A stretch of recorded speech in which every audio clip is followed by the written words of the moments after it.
Okay, so for this video, I want to talk about two things. Both are about the dependent samples, the match pair test. And the first one is this slide here in the notes. Depending on if sigma is known, will determine if you use the z-test or the t-test. Now, I have the t-test highlighted because that's the one you're going to use most of the time. Remember, sigma is the population standard deviation. That is very rarely known, and that is why we're going to be using the t-test most of the time. It's why I have it highlighted. But if by chance you read through a problem and it says something about the population standard deviation, you then can use the z-test. Okay, I'm going to tell you right now, for our class, for the AP exam, I never saw a time when the z-test was going to be used. It was always the t-test. For the students in college and high school, there is a chance you may have to use the z-test, or at least be able to identify when you would use the z-test. So this fact is something that needs to be known. If sigma is known, it tells you what the population standard deviation is, you're using z-test. If it does not say anything about the population standard deviation, you're going to be using the t-test. Okay, so I just wanted to get that out of the way. Had to state that so you guys have that, and you heard it before.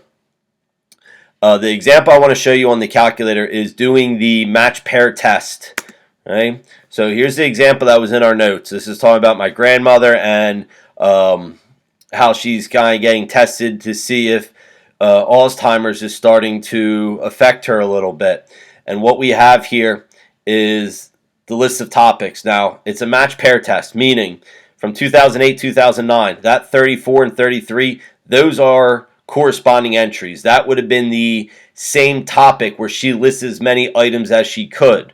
Okay, and what they're doing is they'll tell you just, okay, list as many animals that you can. List as many animals that live in North America, something like that, and you would just have to go through the list and list as many as you can. If your numbers start to drop, that's when they start to think that maybe you are slipping a little bit. Alzheimer's is starting to have an effect on your mind a little bit. You can't recall as many things. So each one of these numbers here, we have going back and forth are corresponding. The 34, the 33, 31, 27, 52, 53. So it's very important you keep these lists organized and you keep them in that order. Okay, so once you have this test, you're going to start running the same thing. You're going to name your parameter, name the symbol. You're going to have your null and alternate. You're going to test the conditions or state the conditions. Okay, and then now we're going to go to the calculator and actually check for the test statistic and the p-value. So I'm going to go to the calculator. And here I have my two lists plugged in. I have L1 and L2. So there, L1 was my 2008. L2 was my 2009. And everything's still corresponding. So I still have all those numbers that are plugged in the same order. Okay, that is very important. Now, the other thing I want you to make sure before you leave this screen, make sure whatever's in L3 is not important. Okay, so I'm actually going to clear mine out just so I have it clear. I don't need this list anymore, because we are not enter a list into L3, so or at least some list needs to be clear that you can put in the list. So here's where, since we're testing the difference, you could go through and do the subtraction for each one of these. You could in your head do 34 minus 33, 1. Plug in each value, plug in your 4, -1, 3, 2, 0, 4, and enter this list. A faster way to do this is if you quit out of there, L1 minus L2, that's the math I want you to do. I want you to find the difference. And the STO button, store into L3.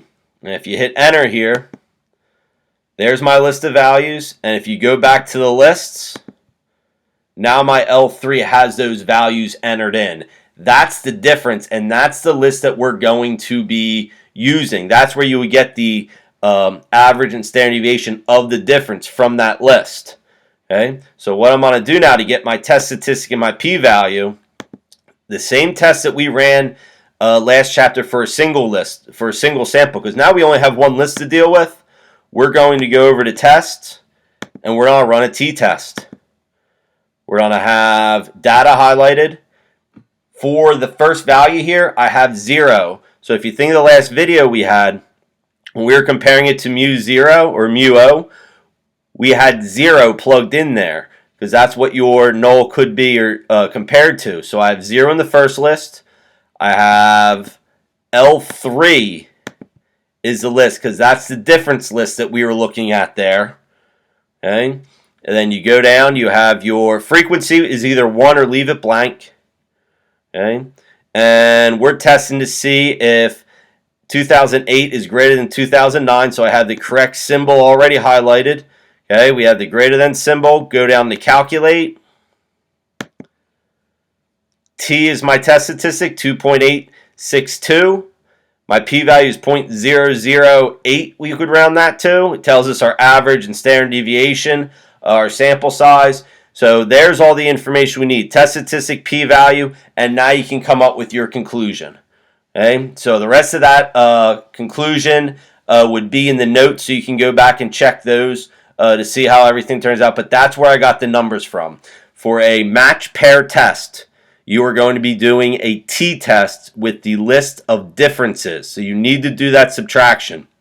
So probably one of the more important things you want to make a note of is the L1 minus L2 store into L3. That's where I'm getting that difference list, or at least that's the shortcut to get that difference list.